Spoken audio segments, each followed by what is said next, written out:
மதுரையில் மேலமடையில் வீற்றிருக்கும் அதிசக்தி வாய்ந்த ஐயன் பாண்டிமுனியின் வரலாறு. காவலுக்கு கெட்டிக்காரராகவும் நீதியை நிலைநாட்டும் நீதி அரசனாகவும் மதுரையின் எல்லைக்காரராகவும் இருக்கக்கூடிய ஐயன் பாண்டிமுனீஸ்வரர் ஐயா இன்று மதுரை மக்களின் அன்பான தெய்வமாகவும் நீதியை தருவதில் கராரான தெய்வமாகவும் சொல்லப்படுது. இவர் உருவானதற்கு பார்த்தீங்கன்னா பல வரலாறு சொல்லப்படுதுங்க. அதுல ஒன்ன இன்னைக்கு பார்ப்போம் வாங்க. மதுரையை ஆட்சி செஞ்ச பாண்டிய நெடுஞ்செழியன் காலத்துல தான் இந்த கண்ணகி கோவலன் கதை நடக்குது. அப்போ தனக்கு எதிரான நீதி கிடைக்கிறதால கோபம் கொண்ட கண்ணகி மதுரையை எரிக்கிறார். பாண்டிய நெடுஞ்செழியன் தவறான தீர்ப்பு வழங்கியதால உயிர் துறக்கிறார். அவருடன் சேர்ந்து அவரின் மனைவியும் உயிர் துறக்கிறாள். பாண்டிய நெடுஞ்செழியன் ஒரு சிவபக்தர்னு சொல்லப்படுது. எனவே அவரின் ஆத்மா சிவலோகம் சென்ற பின் தன் தவறான தீர்ப்பால் மதுரை எரியுண்டதை எண்ணி வேதனைப்படுறாரு. எனவே சிவன், நெடுஞ்செழியா, நீ பூமியில் சென்று பின் நீ விட்ட தர்மங்களை தொடர்ந்து செய்து வா அப்படின்னு சொல்றாரு. அதற்கு பாண்டிய நெடுஞ்செழியன், தன் தவறால் மதுரை எரிந்தது. நான் மன்னனாக இருந்து என் மதுரை மக்களை காக்க தவறிட்டேன். இனிமே இன்னொரு பிறவி எனக்கு தேவையில்லை. அதற்கு பதிலா எனக்கு ஒரு வரம் கொடுங்கள் அப்படின்னு கேட்கிறாரு. நான் பூமிக்கு சென்று கடுந்தவம் புரிந்து காக்க தவறிய மதுரை மக்களை காவல் செய்து காவல் தெய்வமாக மாற வேண்டும். சிவனிடம் வரம் பெற்ற அவர் கடுந்தவத்திற்கு பின் தவத்தின் பலனால் சிலையாகி விடுகிறார்.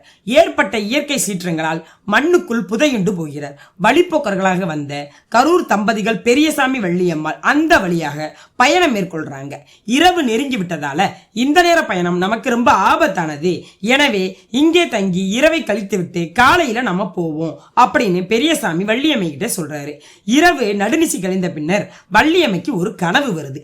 அந்த கனவுல இந்த வரலாறு சொல்லிய பாண்டிய முனி, 8 அடி தூரத்துல 8 அடி பள்ளத்துல நான் இருக்கேன், என்ன தோண்டி வெளியே எடுத்து நீ வழிபாடு பண்ணுனா நீயும் உன் குடும்பத்தாரும் இந்த மதுரை மக்களும் நல்லா இருப்பாங்க அப்படின்னு சொல்றாரு.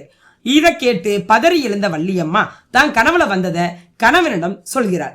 அதற்கு கணவன் பெரியசாமியோ, இல்லம்மா, நம்மளோட கஷ்டத்துக்கு நாமளே பஞ்சம் பொழைக்க வந்திருக்கோம். இத சொன்னா ஊர் பெரியவங்க ஏத்துப்பாங்களோ இல்லையோ அப்படின்னு நினைச்சு வா போயிடலாம் அப்படின்னு சொல்றாரு. அதுக்கு வள்ளியம்மா, இல்ல நான் வரமாட்டேன், தேஜஸ் பொருந்திய அந்த முகத்தை நான் பார்த்தேன், அதே போல நீங்க எல்லாரும் பார்க்கணும் அப்படின்னு சொல்லி 8 அடி தானே தோண்டி தான் பாருங்களேன், இல்லாட்டி நாங்க எங்க ஊருக்கு போயிடுறோம். ஒருவேளை கனவுல வந்த தெய்வம் உண்மையா இருந்தா எல்லாரும் நல்லா இருக்கலாம், தயவு செஞ்சு தோண்டுங்க அப்படின்னு கெஞ்சுறாங்க வள்ளியம்மா. ஒத்துக்கிட்ட ஊர் மக்கள் தோண்ட ஆரம்பிக்கிறாங்க.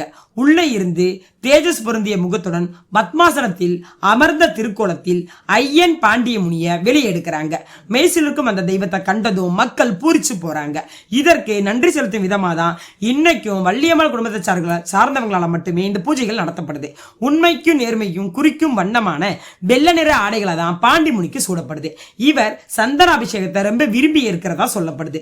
சர்க்கரை பொங்கல் தான் அவருக்கான நைவேத்தியம். அப்பேற்பட்ட தெய்வமான இந்த பாண்டிமுனீஸ்வரர் பாண்டிய நெடுஞ்செழியனின் ஒரு அம்சமாகவே சொல்லப்படுகிறார்.